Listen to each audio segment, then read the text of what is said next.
এই টেস্টি বোল চ্যানেলে আপনাদের সবাইকে অনেক স্বাগত। আজ আমি আপনাদের সাথে শেয়ার করব কাঁচা কুমড়ো দিয়ে জ্যান্ত রুই মাছের পাতলা ঝোলের রেসিপি।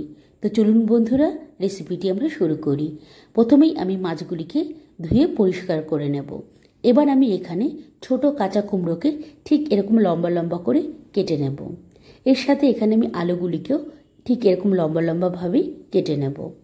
এবার আমি এখন মাছগুলিতে পরিমাণ অনুযায়ী লবণ এবং হলুদের গুঁড়ো দিয়ে মাছে হলুদ এবং লবণ ভালো মতন আমি মাখিয়ে নেব। মাছে যখন লবণ এবং হলুদ বেশ ভালো মতন মাখানো হয়ে যাবে, এবার আমি মাছগুলিকে ম্যারিনেট করার জন্য কিছুক্ষণ এই অবস্থায় রেখে দেব। এবার আমি এখানে কুমড়ো এবং আলুগুলিকে পরিমাণ অনুযায়ী হলুদ এবং লবণ দিয়ে ভালো মতন লবণ এবং হলুদ কুমড়ো এবং আলুর সাথে আমি মাখিয়ে নেব। মাখানো হয়ে গেলে এবার আমি গ্যাসে কড়াই বসিয়ে দেব। কড়াই গরম হয়ে আসলে আমি এবার এখানে সর্ষের তেল দিয়ে দেব। তেল যখন বেশ ভালো মতন গরম হয়ে যাবে, এবার আমি মাছগুলিকে ভাজার জন্য এক এক করে তেলের মধ্যে দিয়ে দেব। যেহেতু আমি এখানে জ্যান্ত রুই মাছ নিয়েছি, এর জন্য মাছগুলিকে কিন্তু বেশি কড়া করে না ভাজলেও চলবে।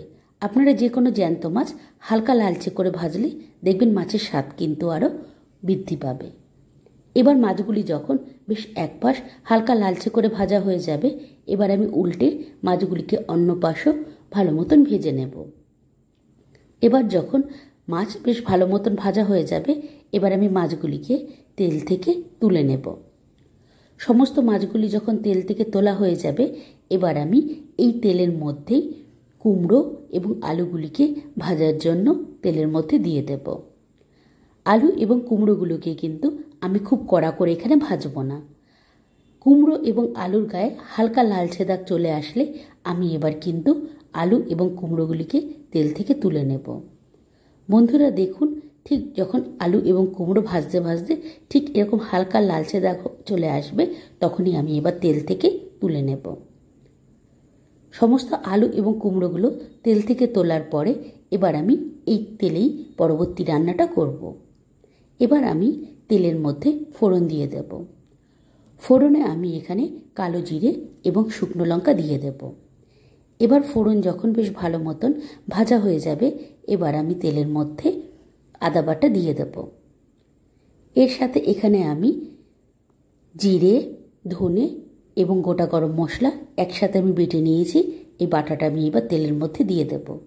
এবার আমি মশলাটি ভালো মতন তেলের মধ্যে নাড়াচাড়া করে নিয়ে আমি হালকা একটু কষিয়ে নেব। এবার মশলা যখন বেশ ভালো মতন কষে যাবে, এবার আমি তেলের মধ্যে শুকনো লঙ্কা বাটা দিয়ে দেব। এর সাথে এখানে আমি স্বাদ অনুযায়ী লবণ এবং হলুদের গুঁড়ো দিয়ে দেব। এবার আমি এই সমস্ত মশলাগুলিকে তেলের মধ্যে ভালো মতন মিশিয়ে নিয়ে আমি মশলাটি এবার কষতে থাকব। একটু সময় নিয়ে মশলাটি ভালো মতন কষিয়ে নিতে হবে। মশলা ভালো মতন কষানো হলে কিন্তু তরকারির স্বাদ আরও বেড়ে যায়। এবার মশলা যখন বেশ ভালো মতন কষে যাবে, আমি এবার মশলার মধ্যে আগের থেকে ভেজে রাখা কুমড়ো এবং আলুগুলি দিয়ে দেব। কুমড়ো এবং আলু ভালো মতন মশলার সাথে আমি এবার মিশিয়ে নেব। মেশানো হয়ে গেলে এবার আমি এখানে জল দিয়ে দেব। আমি এখানে মশলার বাটি ধোয়া জলই কিন্তু ব্যবহার করেছি। এবার আমি তরকারিতে ঝোল দিয়ে তরকারিটি নাড়াচাড়া করে নিয়ে এবার আমি তরকারিটি ফুটতে দেব। তরকারি যখন বেশ ভালো মতন ফুটতে থাকবে, এবার আমি তরকারির মধ্যে আগের থেকে ভেজে রাখা যে মাছ, সে মাছগুলি আমি এবার দিয়ে দেব।